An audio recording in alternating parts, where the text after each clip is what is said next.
Saudara, Presiden Prabowo Subianto menyetujui pembentukan Komisi Reformasi Kepolisian. Hal itu disampaikan sejumlah tokoh usai bertemu Presiden Prabowo di Istana Kepresidenan Jakarta kemarin. Tokoh lintas agama yang tergabung dalam Gerakan Nurani Bangsa bertemu Presiden Prabowo Kamis di Istana Kepresidenan Jakarta. Pertemuan selama 4 jam itu membahas poin 17+8 tuntutan rakyat hingga reformasi sejumlah sektor. Salah satunya mendesak segera mereformasi institusi Polri yang ramai diminta rakyat.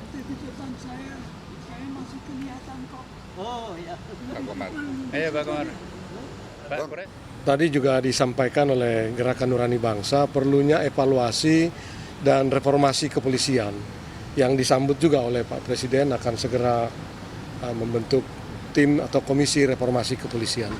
Saya kira ini juga atas tuntutan dari masyarakat yang cukup banyak. Terima kasih. Desakan mereformasi kepolisian kencang disuarakan publik usai penanganan unjuk rasa yang dinilai berlebihan pada akhir Agustus lalu. Presiden Prabowo Subianto merespons dengan akan membentuk Komisi Reformasi Kepolisian. Namun sejauh mana langkah ini bisa memperbaiki Polri menjadi lebih baik? Kami akan diskusikan ini bersama dengan para narasumber bergabung lewat sambungan dalam jaringan. Laude M. Syarif, mantan Wakil Ketua KPK yang juga tokoh Gerakan Nurani Bangsa. Kemudian juga bergabung Yusuf Warshim, anggota Komisi Kepolisian Nasional. Dan hadir pula bersama kami Ketua Perhimpunan Bantuan Hukum dan Hak Asasi Manusia, Julius Ibrani. Selamat malam semuanya dengan Tifal di sini, apa kabar? Selamat malam Tifal, terima kasih. Terima kasih semuanya sudah bergabung dalam diskusi kali ini. Kami menantikan juga Pak Laude Muhammad Syarif untuk segera bergabung dalam diskusi kami kali ini. Pak Yusuf, begini, kalau melihat semangat dari teman-teman Gerakan Nurani Bangsa kemarin datang bertemu dengan Presiden dan meminta ada lembaga khusus atau tim khusus reformasi kepolisian, ada kesan kan ini mencoba untuk dalam tanda kutip menandingi posisi Kompolnas yang salah satu poinnya kalau dalam Perpres 17/2011 juga punya peran untuk pengawasan fungsional terhadap kinerja Polri untuk menjamin profesionalisme dan kemandirian Polri. Teman-teman Kompolnas melihat itu juga atau ada pandangan lain? Ya, terima kasih Mas Tiba. Ya, tentu apa yang disampaikan oleh para tokoh-tokoh bangsa ke Bapak Presiden tentu itu satu aspirasi yang itu ya perlu kita hormati dan Presiden menyambut baik respon terhadap apa yang disampaikan aspirasinya. Yang kedua, kami sejauh ini terus memantau, mencermati terkait dengan wacana reformasi itu sendiri. Sebenarnya ya reformasi itu terus berlangsung gitu. Kalau kita sebut ya Polri itu yang pada saat ini kan sebenarnya produk reformasi 1998 yang itu diawali oleh adanya pemisahan TNI Polri, yang kemudian ada amandemen Undang-Undang Dasar 1945, ada di pasal 30 disebutkan di situ apa yang menjadi tugas dan kedudukan Polri sebagai alat negara, terus melakukan pembentukan Undang-Undang Nomor 2 Tahun 2002 tentang Kepolisian Negara Republik Indonesia, yang disitulah dibentuk Kompolnas, dan Kompolnas sendiri juga merupakan produk reformasi. Nah, tentu reformasi ini terus berjalan. Kita cermati di kepolisian, reformasi ada reformasi struktural, ada reformasi instrumental. Yang saya sendiri sudah pernah juga menulis bahwa reformasi yang harus terus diakselerasi adalah reformasi kultur. Nah, itu yang tentu reformasi terus berlangsung.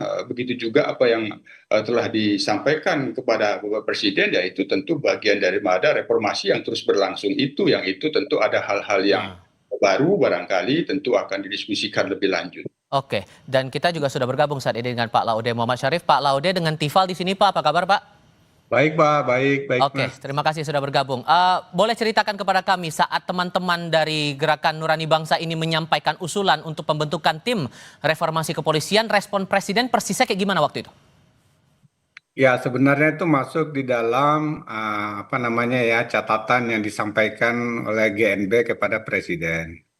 Tapi ketika beliau membaca itu, beliau langsung memberi jawaban bahwa wah ini sudah dipikirkan. Walaupun saya tidak bertemu Bapak-Bapak, ini sudah dipikirkan dan ini akan segera dilaksanakan. Bahkan beliau bilang, bahkan Kepresnya ini tinggal saya teken seperti itu. Jadi maksudnya ternyata memang ada upaya untuk itu dan oleh karena itu kita berterima kasih untuk itu sangat menghargai. Namun demikian kita belum tahu apa isi dari Kepres itu, mode reformasi seperti apa yang akan yang akan yang akan dilaksanakan oleh pemerintah. Kami belum tahu. Oke, tapi apakah dari teman-teman yang mengusulkan ini nggak merasa bakal tumpang tindih kalau tim ini jadi dibentuk dengan Komisi Kepolisian Nasional yang secara tugas fungsinya pun juga sama begitu. Kalau kita lihat dari Perpres 17 2011 yang pengawasan fungsional terhadap kinerja Polri menjamin profesionalisme dan kemandirian Polri itu. Beda banget sih menurut saya dengan Kompolnas. Kompolnas itu kan sebagai pengawas ya. Sebagai pengawas dari kerja-kerja untuk kepolisian. Tetapi terus terang, ya sebagai orang yang suka bantu internal polisi dari sekitar berapa tahun ya, sekitar 20 tahun lebih. Terus terang 10 tahun terakhir ini tuh reformasi internal Polri itu tidak jalan sama sekali. Seperti contoh ya, pada saat saya belum ke KPK itu saya masih ingat tahun 2015 kita launch Police Governance Index. Jadi tentang indeks tata kelola kepolisian. Di situ kita tentukan itu. Kita tentukan semuanya mana yang sudah memenuhi dari Lantas, Polda-Polda dan seterusnya. Terakhir itu yang kita ingin ukur itu adalah sebenarnya reskrim. Tapi akhirnya polisi nggak pernah mau diukur itu yang reskrim itu seperti itu. Akhirnya Pak Tito pindah ke mana? Pindah ke menjadi menteri di bawah Pak Sigit itu ya habis itu penilaiannya itu nggak ada lagi. Oke. Yang berikutnya lagi, saya pikir ini yang penting itu sebenarnya. Apa itu? Mabes Polri itu kan dia sudah punya, karena saya ikut bantu dari dulu. Dia sudah punya blueprint untuk reformasi internal Polri, termasuk strukturalnya. Misalnya itu sudah jelas itu. Mabes kecil, Polda sedang, Polres besar, Polsek kuat. Itu blueprint Polri. Tapi apa yang terjadi? Mabes makin membesar, Polda makin membesar, Polsek ini nggak pernah diperhatikan. Seperti itu. Jadi Oke. reformasi struktural itu juga tidak berjalan, bahkan memperluas kewenangan kemana-mana, termasuk Oke. banyak sekali. Kalau menurut Bung Julius nih melihat perspektif ini dengan ide untuk membentuk tim reformasi kepolisian, sementara kita juga punya Kompolnas agar tidak tumpang tindih, ini gimana membaca peran nantinya seharusnya dengan adanya tim itu kalau jadi dibentuk oleh Presiden? Bung Julius. Ya, gini, Tifal, kita dudukkan dulu perspektif yang paling fundamental ya, supaya kita tuh nggak jadi orang yang kagetan gitu ya. Polri ini institusi yang diberikan mandat dari konstitusi, pasal 30. Kaitannya dengan pertahanan dan keamanan ada di situ. Dengan 3 matra fungsi, yang pertama adalah Gakumdu, penegakan hukum terpadu, ketertiban umum dan juga pelayanan masyarakat. Itu. Artinya Polri ini setara dengan kebutuhan sehari-hari masyarakat. Gitu. Nah, sehingga tadi saya katakan usulan-usulan reformasi Polri tidaklah boleh berbasis 1-2 peristiwa kemudian eventual tertentu, tetapi dia harus berkesinambungan dan kata kunci yang paling penting adalah dia terstruktur. Dinamikanya terstruktur, maka perbaikannya, evaluasinya harus terstruktur. Saya catat betul usulan-usulan reformasi Polri dari berbagai macam pihak itu muncul ketika ada peristiwa. Tetapi ketika peristiwanya sudah mulai reda, maka orang-orang ini hilang. Gitu. Itu yang pertama. Yang kedua adalah kami melihat berbagai macam fungsi Kompolnas dan juga kelompok-kelompok akademisi dan yang lain. Yang menjadi persoalan ini belum terakomodasi secara holistik dan komprehensif. Yang kami harapkan adalah karena bicara Polri bicara kebutuhan sehari-hari, maka reformasinya adalah kegiatan sehari-hari. Jangan ada di kepala kita reformasinya tuh seperti reformasi 66, reformasi 98, sekali selesai kedip sudah bubar. Tidak. Oke. Nah, dari situ maka yang harus kita pikirkan kata kuncinya satu. partisipasi publik dalam setiap kerangka perbaikan dan evaluasi Polri. Supaya tidak kemudian bombastis lalu ekspektasinya terlalu berlebih, bahkan menjadi tidak relevan dengan apa yang terjadi. Nah, ini kata kuncinya. Kami berharap itu bisa digagas Kompolnas, bisa digagas Propam, bisa digagas Komisi 3 dan yang lain. Dan jangan pernah berbasis 1-2 peristiwa lalu selesai karena hanya mengikuti hingar-bingar. Dan sejauh ini Pak Yusuf, kalau Anda membacanya, terutama dari suara-suara publik belakangan ini terhadap institusi Polri, hal esensial apa yang rasanya perlu dan penting untuk direformasi dari institusi ini? Ya tadi saya sudah sampaikan bahwa reformasi Polri itu tidak akan pernah berhenti, terus. Tadi sudah disampaikan oleh Pak Laude terkait dengan apa yang dimaksud di dalam reformasi internal. Salah satunya kami sendiri juga sudah mengingatkan dan menjadikan usulan arah kebijakan Polri kaitannya dengan kelembagaan yang kita tetap usulkan penguatan pada piramida terbalik. Di atas itu kecil tapi di bawah melebar. Salah satunya adalah kita memperkuat bagaimana polsek-polsek itu menjadi pelayan multi service. Nah, jadi polsek itu menjadi satu pelayanan yang multi service. Ya, multi service tentu kaitannya dengan keamanan dan ketertiban masyarakat, perlindungan, pengayoman, dan termasuk itu yang paling utama adalah tarikannya dengan penegakan hukum. Nah, jadi tarikannya itu yang di bawah itu kita sudah memberikan, itu bagian dari substansi reformasi yang terus kita usulkan. Begitu juga yang disampaikan oleh Mas Julius, artinya dia harus komprehensif, tidak bisa kasuistis, parsial gitu. Bahwa reformasi itu untuk Polri harus terus kita kawal. Nah, perhatian saya sendiri yang itu sudah pernah menulis juga, reformasi kultur. Dalam tren 10 tahun terakhir, kalau kita hitung dari 2014, Polri itu tidak pernah luput dari sorotan yang namanya perilaku. Oleh karena itu, ketika nanti memang apabila jadi, ya kita akan dibentuk oleh Bapak Presiden, tim yang dimaksud reformasi Polri itu ya kami sebenarnya akan mengkonsolidasikan kembali apa yang telah pernah kami usulkan menjadi arah kebijakan kepada Bapak Presiden. Dalam hal reformasi kultur, kami telah menyampaikan satu usulan penguatan pengawasan.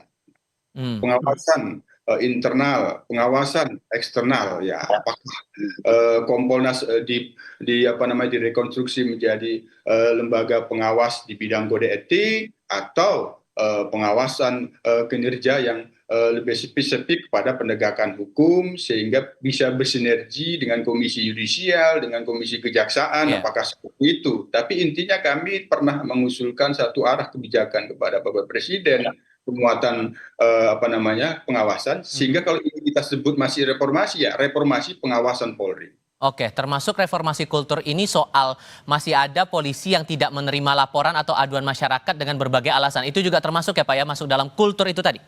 Yes, ya kultur yang kita harus terus kawal. Perubahannya adalah kultur yang melindungi. Nah tentu ini semakin meminimalisir kekerasan, represif unlawful, kultur yang melayani, tidak memunculkan tagar percuma lapor polisi karena dianggap Polri tidak melayani. Kan itu yang harus terus kita lakukan akselerasi agar terjadi perubahan kultur yang sangat signifikan, dan ini tentu dalam perspektif kami sebagai pengawas diperlukan penguatan pengawasan terhadap perubahan kultur itu. Oke, apakah juga masalah kultur ini jadi hal esensial juga di mata GNB, makanya kemudian usul tim reformasi kepolisian itu jadi bagian, dan ekspektasi teman-teman GNB ini untuk anggota tim itu kalau jadi akan dibentuk oleh Presiden, pihak-pihak mana saja yang harusnya terlibat di situ? Kita akan jawab nanti usai jeda berikut ini. Kami segera kembali.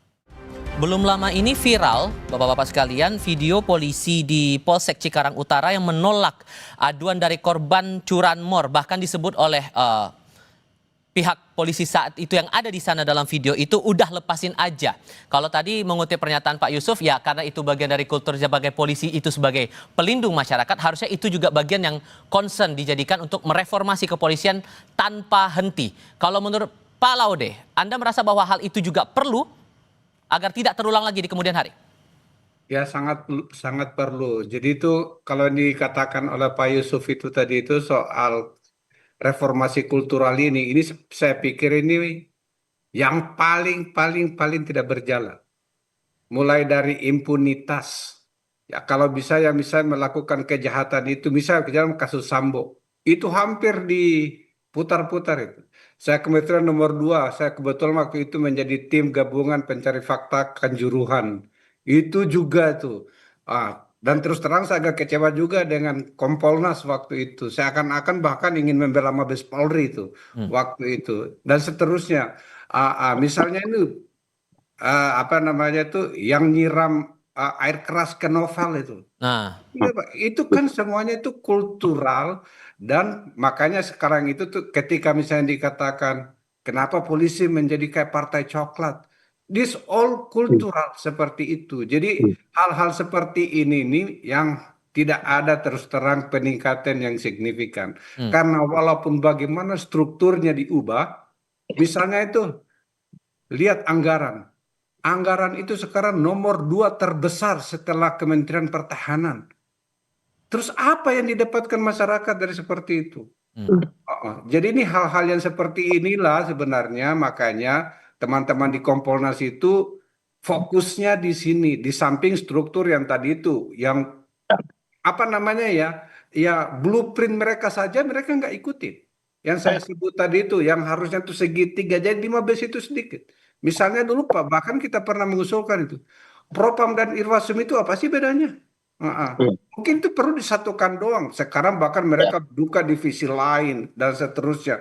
Memperlebar jabatan jenderal di kementerian dan lembaga yang lain. Sehingga polisi itu dianggap menguasai semua seperti itu. Sedangkan Polsek nggak diperhatikan. Ya. Nah, Oke. Anda juga sependapat Bung Julius atau punya pandangan lain? Belajar dari kasus Ya, Cikarang Utara tadi. oke, kalau kita belajar dari kasus Cikarang itu ada dua konteks di situ. Pertama pelayanan masyarakatnya, yang kedua adalah penegakan hukumnya.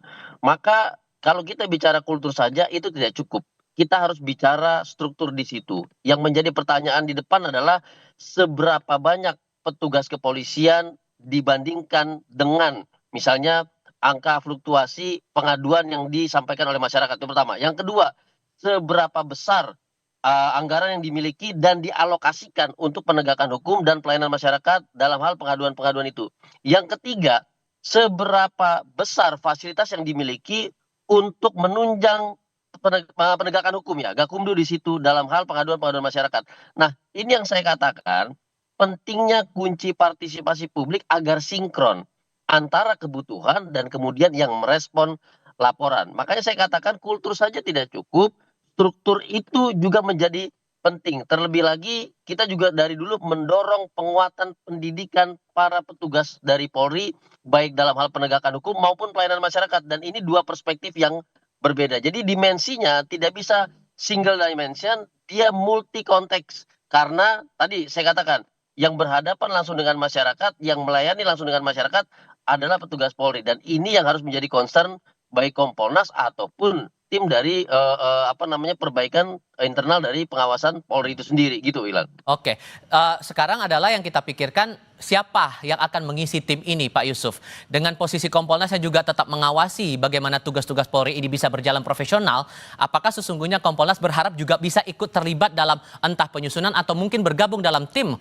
reformasi kepolisian ini? Ya tentu apabila itu ada pada kehendak Presiden, ya tentu apabila Kompolnas diikutsertakan, kami akan bekerja secara optimal.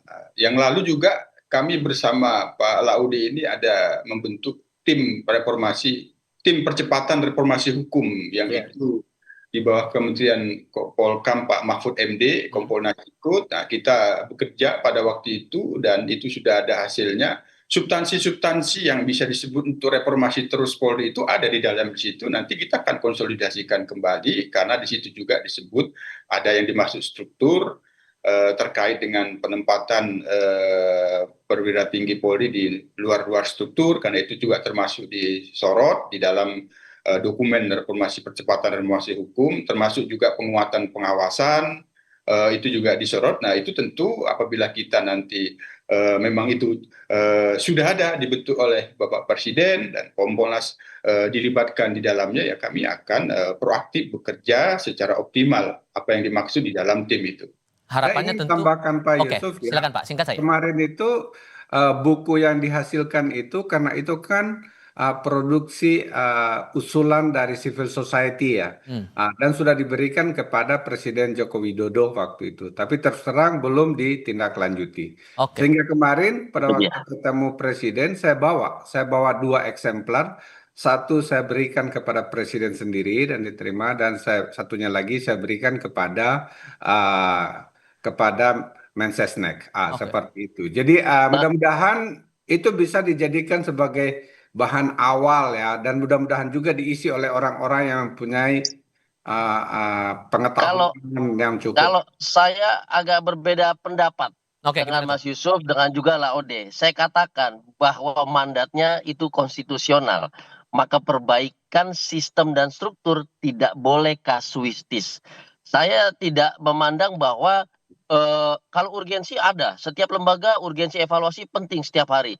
Tetapi apabila kita mendasarkan evaluasi dan perbaikan sistem ini secara kasuistis, maka saya pastikan ini akan bernasib seperti tim pencari fakta, tim gabungan, tim independen ini itu yang sekali selesai dan tidak bisa menyentuh akar persoalan secara fundamental. Dan akibatnya perbaikan itu tidak akan menyentuh sistem dan struktur. Dan dengan demikian saya akan pastikan akan terjadi keberulangan dari kesalahan-kesalahan sebelumnya. Makanya harus terinstitusionalisasikan, harus berjangka panjang, dan blueprint sudah ada. Jadi bentuklah kebijakan, bukan tim-tim yang sifatnya kasuistis begitu. Gitu, Sehingga Ilan. ujungnya adalah keseriusan dari pemerintah. Kalau betul kemudian ingin membentuk tim ini, maka keseriusan membentuk timnya, siapa orang-orangnya dan tugas-tugasnya kalau memang betul mau memperbaiki akar dari masalah dari institusi Polri ini. Bapak-bapak sekalian, terima kasih banyak sudah mau bergabung dalam diskusi kami kali ini. Saya selalu Baik, semuanya. terima Selamat malam. kasih. Terima kasih. Pak Laudi, Mas Julius. Terima kasih, Mas Yusuf.